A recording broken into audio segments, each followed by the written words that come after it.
Welcome to YouTube channel Y R S class में एक बार फिर से आप सभी मित्रों का बहुत बहुत स्वागत है। जैसा कि दोस्तों इसके पहले के वीडियो में मैंने आप लोगों को भौतिक विज्ञान का पहला अध्याय प्रकाश का परावर्तन, इसके पहले के वीडियो में मैंने आप लोगों को पढ़ा दिया था। यदि आपको वो वीडियो नहीं देखे हैं तो डिस्क्रिप्शन में नीचे लिंक दिया गया है, वहां जाकर आप उस वीडियो को देख सकते हैं। तो दोस्तों आज की इस वीडियो में भौतिक विज्ञान का पहला पाठ प्रकाश के परावर्तन में जितने भी महत्वपूर्ण परिभाषाएं हैं इस वीडियो में अच्छे तरीके से हम सीखने वाले हैं। अगर दोस्तों अभी तक हमारे channel Y R S class को सब्सक्राइब नहीं किए हैं तो इसे आप लाइक, सब्सक्राइब और शेयर जरूर कर दें ताकि इसी तरह के नेक्स्ट वीडियो आप लोगों तक आसानी से पहुंचता रहे। यदि दोस्तों ये वीडियो आप लोगों को पसंद है तो कमेंट करना ना भूलें। तो दोस्तों यहाँ से हम पढ़ रहे हैं प्रकाश के परावर्तन में जो आपका पहली हेडिंग है प्रकाश की किरण है, जिसे कहते हैं ray of light. Ray of light कहते हैं, यानी दोस्तों किसी भी समांग माध्यम में प्रकाश एक बिंदु से दूसरे बिंदु तक जिस ऋजुरेखी मार्ग से होकर गुजरता है, जाता है या गमन करता है उसे प्रकाश की किरण कहते हैं। यानी दोस्तों किसी भी समांग माध्यम में प्रकाश एक बिंदु से दूसरे बिंदु तक जिस ऋजुरेखी का मतलब दोस्तों होता है एक सीधी रेखा में, इस एक सीधी रेखा में अर्थात सीधी रेखा के मार्ग से होकर क्या करता है, गुजरता हो, उसे प्रकाश की किरण कहते हैं। एक ही दिशा में जाने वाली प्रकाश की किरणों के समूह को प्रकाश पुंज कहते हैं। यानी दोस्तों अगर सभी किरणें एक ही दिशा में जा रही हैं, अगर सभी किरणें एक ही दिशा में जा रही हैं तब इसी दोस्तों हम क्या कहते हैं, इस पूरे समूह को हम कहते हैं प्रकाश किरण पुंज कहते हैं। अब दोस्तों अगले हेडिंग आपके सामने यहां से आता है प्रकाश पुंज निम्नलिखित 3 प्रकार का होता है। दोस्तों पहला क्या है, अभिसारी, जिसे कहते हैं दोस्तों कन्वर्जेंट कहते हैं। दूसरा दोस्तों क्या होगा आपका अपसारी है, जिसे कहते हैं डाइवर्जेंट कहते हैं। दोस्तों तीसरा आपका है समांतर। यानी दोस्तों जो प्रकाश किरण पुंज होता है उसके 3 प्रकार होते हैं, अभिसारी, कन्वर्जेंट, अपसारी को कहते हैं डाइवर्जेंट, समांतर को दोस्तों हम कहते हैं पैरेलल कहते हैं। तो दोस्तों यहाँ आपके सामने पहले हेडिंग आपके सामने आता है अभिसारी। क्या दोस्तों आता है, अभिसारी आता है।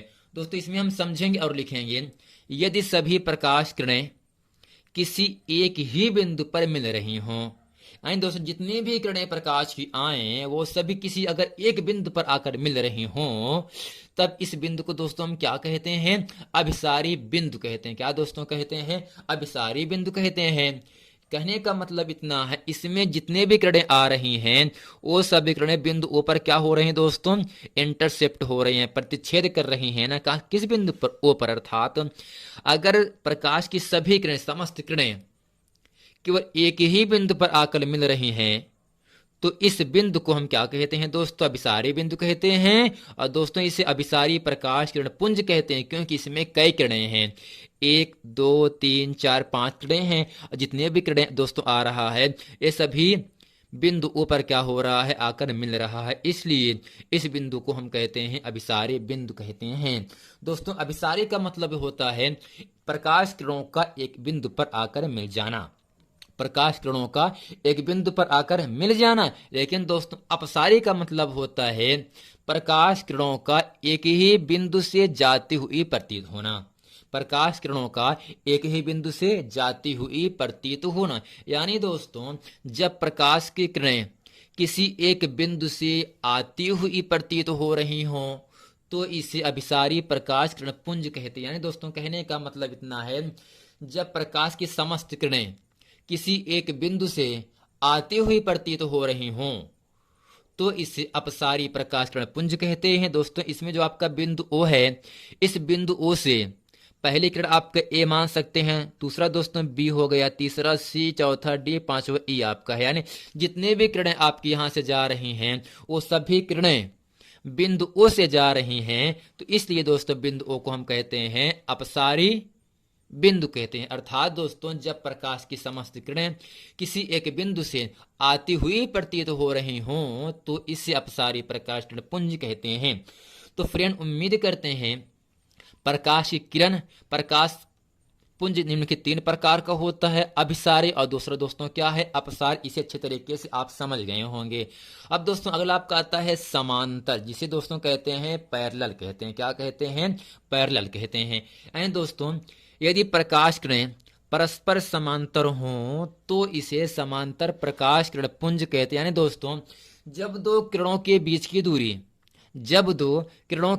की दूरी सर्वत्र समान हो, हर जगह बराबर हो, तब इस किरणों को दोस्तों हम क्या कहते हैं? समांतर प्रकाश किरण पुंज कहते हैं। यानी दोस्तों इसमें जो आपके पहले किरण आपका है ए बी है, दूसरा दोस्तों क्या मान सकते हैं यहां से ए डैश बी डैश है, दोस्तों अगला क्या है सी डी है, इसे हम मान सकते हैं सी डैश डी डैश मान सकते हैं। यानी दोस्तों पहली किरण क्या है ए डैश बी डैश और सी डी और सी डैश डी डैश यहाँ पर दोस्तों है ना। यानी जितने भी किरणें यहाँ पर हैं, 4 किरणें हैं, इन चारों किरणों के बीच की जो दूरी है दोस्तों, यानी यहाँ पर से यहाँ के क्या होगा तो बराबर है।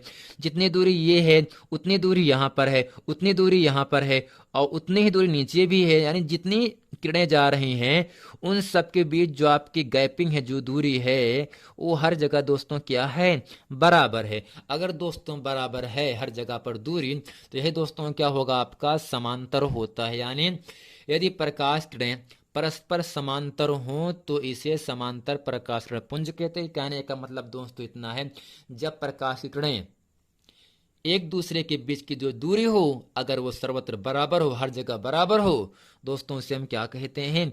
समांतर प्रकाश किरण पुंज कहते हैं। तो फ्रेंड उम्मीद करते हैं अभिसारी अपसारी समांतर इसे अच्छे तरीके से आप समझ गए होंगे। दोस्तों अभिसारी का मतलब ये होता है जब प्रकाश की समस्त किरणें एक बिंदु पर मिल रही हों तो इसे अभिसारी प्रकाश किरण पुंज कहते हैं। और जो अपसारी होता है जब प्रकाश की समस्त किरणें किसी एक बिंदु से आती हुई प्रतीत होती हैं तो इसे हम क्या कहते हैं? डाइवर्जेंट कहते हैं, अपसारी कहते हैं। और दोस्तों जब प्रकाश की समस्त किरणें एक दूसरे के समांतर होती हैं तो इसे समांतर प्रकाश किरण पुंज कहते हैं। तो फिर उम्मीद करते हैं इन सब परिभाषाओं को अच्छे तरीके से आप लोग समझ गए होंगे। अब दोस्तों अगला हेडिंग आपके सामने यहाँ से आता है प्रकाश के लक्षण, जिसे कहते हैं प्रॉपर्टीज ऑफ लाइट, यानी प्रकाश की विशेषताएं क्या होती हैं। दोस्तों यहाँ आपके सामने पहला पॉइंट आपके सामने आता है, प्रकाश विद्युत चुंबकीय तरंगों के रूप में चलता है। अगर कोई आपसे पूछे प्रकाश किस रूप में चलता है तो आपको बता देना है प्रकाश विद्युत चुंबकीय तरंगों के रूप में चलता है। और दूसरा दोस्तों क्या होगा? निर्वात में प्रकाश की चाल या वेग 3 × 10⁸ मीटर पर सेकंड होती है। यानी दोस्तों निर्वात का मतलब जहां पर वायु ना हो, अर्थात निर्वात में जो प्रकाश की स्पीड होती है, जो प्रकाश का वेग चालू होता है, वह 3 × 10⁸ मीटर पर सेकंड होता है। एग्जाम में दोस्तों आपसे पूछ सकता 1 नंबर के लिए निर्वात में प्रकाश की चाल कितनी होती है। ऑप्शन में आपको दे सकता है 2 × 10⁸।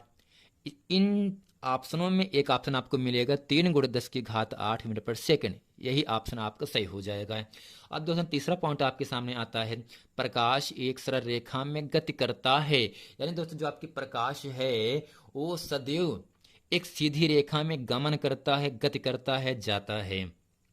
दोस्तों अगला पॉइंट है, ठोस तथा द्रव माध्यमों के तलों से प्रकाश का परावर्तन हो जाता है। यानी ठोस तथा द्रव, जिसका दोस्तों आयतन आकार दोनों निश्चित होते हैं, ठोस अवस्था कहलाता है। जिसका आयतन तो निश्चित लेकिन आकार अनिश्चित होता है, उसे हम द्रव अवस्था कहते हैं। जिसका आयतन और आकार दोनों अनिश्चित होते हैं उसे दोस्तों हम कहते हैं गैस अवस्था कहते हैं। यानी ठोस तथा द्रव माध्यमों के तलों से प्रकाश का क्या होता है दोस्तों? परावर्तन होता है, रिफ्लेक्शन हो जाता है, यानी टकराने के बाद किसी अन्य माध्यम में वापस चला जाता है।